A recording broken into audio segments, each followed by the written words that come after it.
Before starting this podcast, I was told that I should be careful stating my opinions because I am so young and I'm so subject to change. Right. Especially with this podcast, they're like, you don't know what is going to be memorialized and what is going to be brought up again in the future.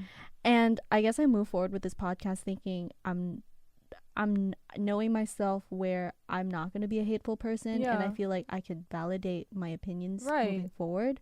But it's just like in the back of my mind sometimes when I start yapping in our pod. And can I say, I almost feel like people project their fears onto others.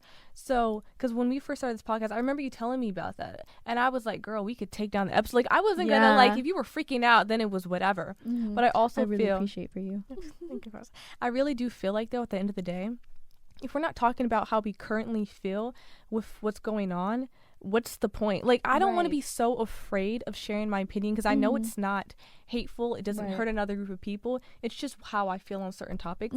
I actually really like the idea of immortalizing how I felt about something in a moment. It's like an archive.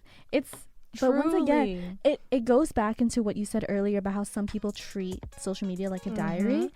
This is our version of a diary, but in a more curated and safe way.